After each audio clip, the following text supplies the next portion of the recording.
Hey everyone, Justin here, and yes, you can see I'm still in Sri Lanka. I'm actually here for most of the summer. I like doing these videos in the morning, so the time now is, I think it's about 6:20 in the morning. I'm soon off to go and do my gym session. I do have a trainer here. I go training every single morning in Sri Lanka. I train in the morning. I do 1 hour gym session, then I do some stretching and aqua aerobics. Yep, I'm getting to that age where aqua aerobics is something I'm considering. And then in the evening, at the end of the work day, I go surfing with my son, try and do 10,000 steps on the beach. What a life. And it's the life I've spent a lot of time creating myself. And this is why I want you to follow my channel. This is why I want you to, I'm keen to mentor as many people as possible, because I want to teach people how to create this life. 44 years old, I think I'm pretty fit and active still, and I want people to experience what I've managed to do and get a taste for what that life could be in your own, and obviously live that in your own way. But that's one of the main reasons I do this. And I'm doing today's video, it sort of feels very apt given I've got quite a large offshoring team right now, some of which are in Sri Lanka. I've just realized that so few people, from talking to my mentees and from talking to people, so few people have still bought into the power of offshoring. I have created this loyal, fantastic global workforce who are really, really skilled, who are dedicated, who are hardworking. It just so happens that they're not in our office in Dubai, Riyadh, Singapore or Hong Kong. They're servicing this from Philippines, from Sri Lanka, from Chennai in India, and now down from South Africa. And let me sort of break down to you where offshoring has really plugged into us and how I sort of feel it works in a recruitment business, because I've had a great deal of pushback from people saying, well, I can see how it would work for admin jobs, but I can't see how you would do it for anything else. And I just don't think that's right. Your customers are going to need to be visited, so I completely accept that. So let's take customers being visited outside of this, and let's see everything around it, what else we can do. What else we can do. In my recruitment business, I'm going to go through different structures that we've got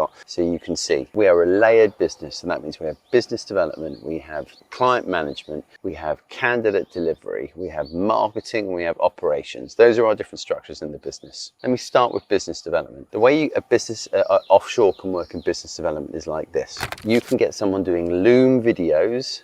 Okay, so you can get someone doing video outreach, you can get someone doing helping your marketing team doing marketing outreach. I'm going to probably talk about my marketing and sales team together here, so as not to make that a bit too mumbo jumbo. With us, our BD responsibility falls within marketing, because I believe that up until the point where terms are signed, that is looked after by marketing and sales. Once terms are signed, that then gets passed to our recruiters, our client managers. So where we offshore in business development is we have people doing or overseeing our tools who do all the offshore emails, tools that do all the video outreach on Loom.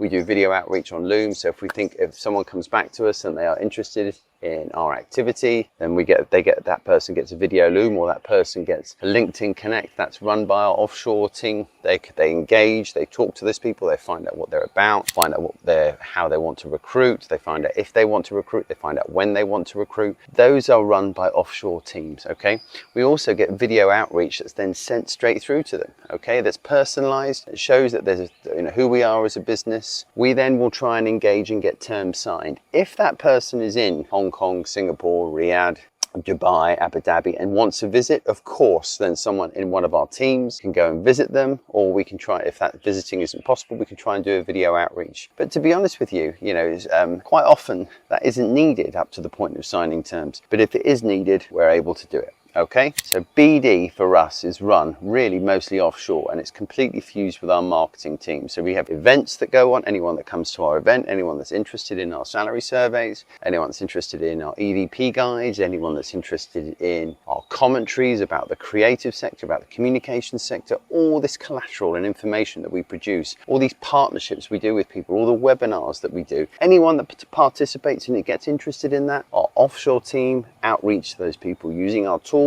using our systems, using our processes. And then if they're interested and they want to be met further by us, someone from our client team or a recruiter can go and meet them. Okay, so a big chunk of the legwork is done by offshore. Second part, client management. Now look, a big part of that I will say is run by our onshore team. Anyone that is a customer and needs to be looked after, is a customer that needs to be serviced, that we really hold by our onshore team. So those are our recruiters in Dubai or in Hong Kong. They get met by our staff, or in Singapore, etc. In Riyadh, they get met by our staff. We make sure that they're looked after. We call it Apex Client Care. We make sure we look after them as much as possible. We then wrap them up in cotton wool, and they are our customers. Okay, the minute someone signs terms and agreements with us, it goes from business development over to client management, and we look after that customer. For candidate sourcing, we offshored every single part of that. Okay, so we have an offshore team that handles that. We have an offshore team that is interviewing people, writing job ads, responding to those job ads, like, you know, making sure anyone that comes through the system is right, shortlisting them, screening them, and then sending those people up to the client management team. The client management team do have a decision to make if they want to proceed with them or not. They will then often talk to them. They may ask some more questions of our offshore delivery team, but that whole process, the bulk of it, the legwork, is handled offshore. Marketing, we have actually our senior marketing manager that sits next to me in the office. I'm a marketeer that turned into recruitment. I think that person is valuable to have next to me. Also, that person is very senior in our business. I don't believe in a recruitment business that just should have recruiters at the senior end. I believe marketing plays such a crucial role as well. But her team, we have an events team and then a copywriting, design, all the other parts. We've sort of built this sort of in-house studio within our business. The events and the marketing assistants, we've got one in Dubai, we've got one in Hong Kong, and then copywriting, design. I've told you about the BD work, a lot of the operational elements, a lot of the market mapping, everything like that. The biggest, 50% of that team, if not more actually, is offshored. Incredible, right? So we're talking minimal onshore, majority offshore right now in the MCG talent structure.